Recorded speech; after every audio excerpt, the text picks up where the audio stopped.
Hello and welcome back to my channel, and if you're new, then a little introduction. This is a place to share stories, adventures, and everything I wish I had known before embarking on them. My name is Drina, and you're watching From Fiji to Here.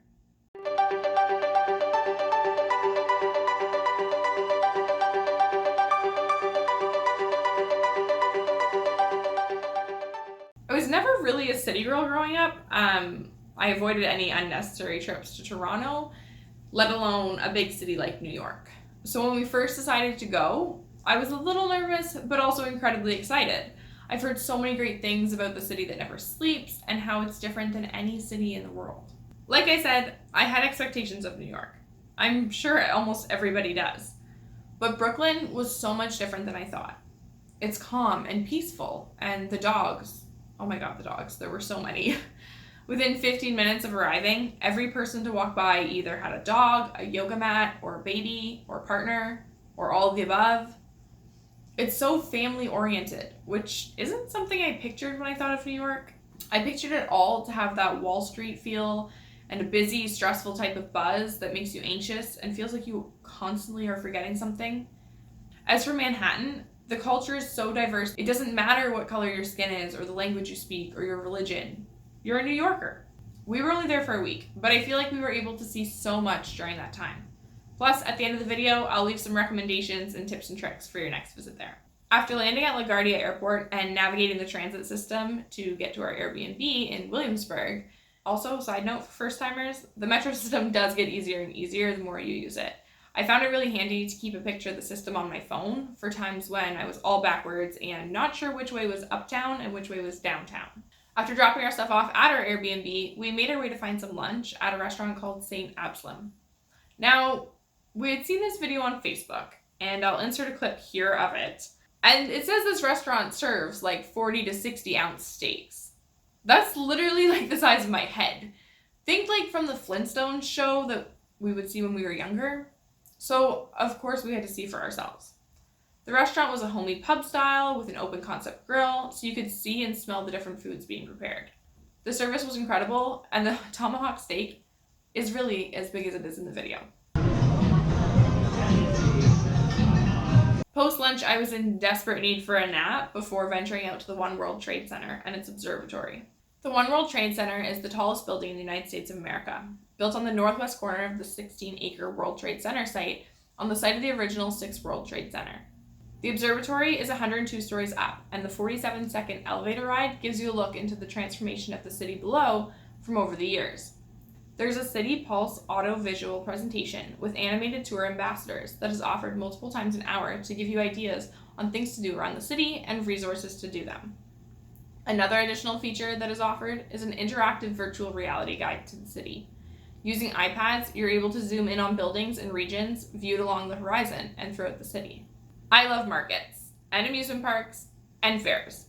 So our second day, we made the trek out to Coney Island so I could go to Luna Park. From Williamsburg, it was about an hour on transit, and being Labor Day weekend, it was quite busy, but totally worth it.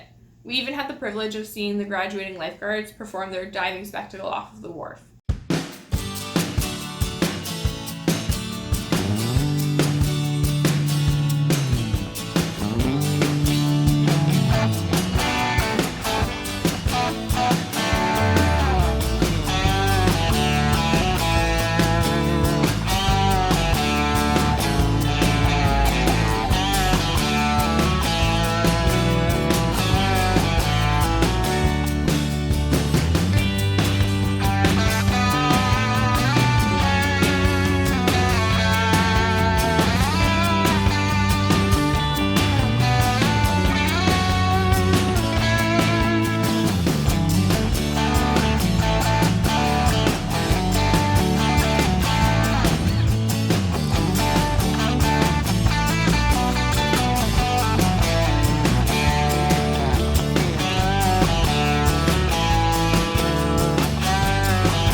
all the junk food the day prior, we thought, why not go on a biking tour through the city, across the bridges, through some parks?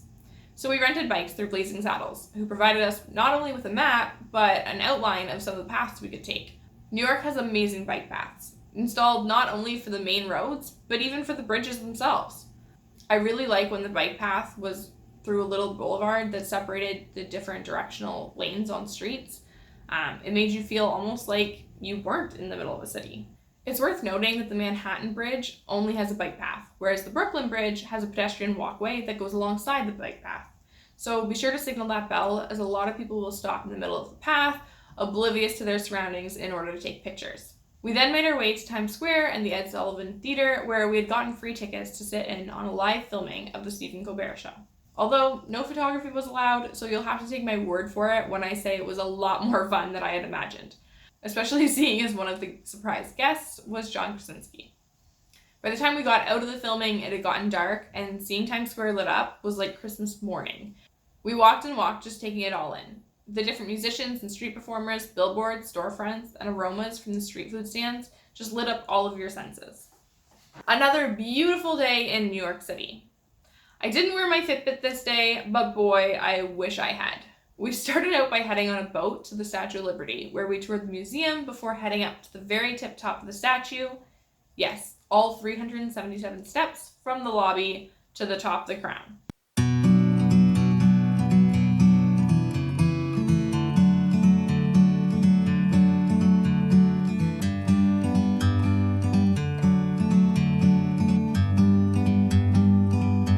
Like a bird on a tree,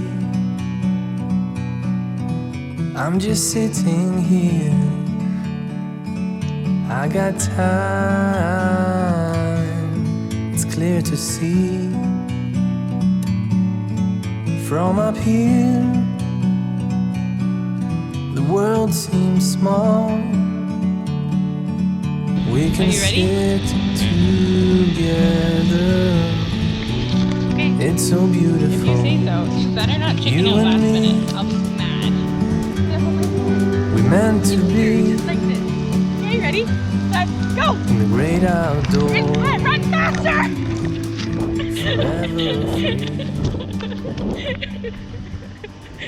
Once back at the mainland, we went for a stroll, taking us to Soho for lunch at Black Tap, and then through Little Italy, Chinatown, Wall Street, and ending up at the Empire State Building for sunset.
If you are into museums, then the Metropolitan Museum of Art, otherwise known as the Met, is something you'll want to work into your itinerary. With art pieces spanning over 5,000 years from all over the world, you could easily spend the better half of a day here before making the short walk to Central Park for a late picnic lunch.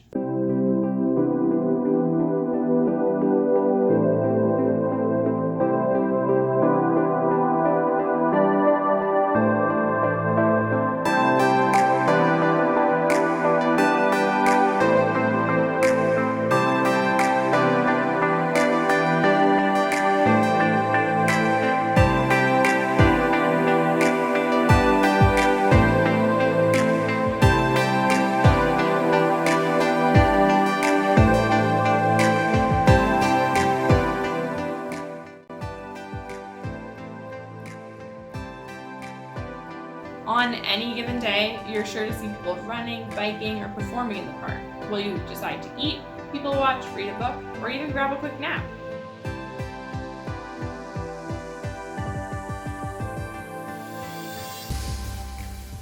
We ended our night by grabbing some dinner and catching the Broadway show Wicked. We booked our tickets in advance as this was the show that I had wanted to see. However, if you don't have a preference, you can show up earlier in the week and see if they have any last-minute tickets available for the shows. As the end of our trip came closer, we started winding down to a more relaxed pace, as well as meeting up with friends for some catching up off camera. We took a walk across the Brooklyn Bridge and down through the parks, running along the waterfront of the East River. This is where we discovered Juliana's, thanks to a group that was actually eating their takeaway pizza along the riverside. Juliana's is a small Italian pizza place with coal ovens producing mouth-watering pizzas, and lineups out the door, hence why a lot of people will get it to go instead. With it being our last day, we went out with friends for a night on the town. And two places I wanted to point out in specific are Le Bain Lounge and the Press Lounge. Le Bain can be found on the top floor of the Standard as a penthouse disco club. Its uniqueness comes from the plunge pool on the dance floor, as well as the crêperie on the faux grass-covered rooftop offered in the summer months. Open all year round, the Press Lounge has stunning 360 views of the city, as well as it screams elegance between the couches with heaters outside and the provided blankets for those chillier nights. There's an indoor glass rooms to allow you access to views, even while ordering drinks and appetizers. Now for some little tidbits. Head to Junior's for your fix of New York-style cheesecake. If you're looking to attend a free show, Stephen Colbert has free tickets, but you definitely have to reserve them in advance. Stuck in Times Square and need to use the bathroom? Skip on the restaurants and head to the Disney store. There's a bathroom in the back on the second floor, and you don't have to make a purchase to use it. Plus, it's super clean, so that's another win. The Gildenheim Museum is closed on Thursdays, so if you're planning on going, be aware of that. And if you find yourself hungry in Soho, I would head to the Black Tap for a meal that will feel like heaven. And finally, the pigeons will move. They know their limits. It might be a little closer than you would like, but they will fly away.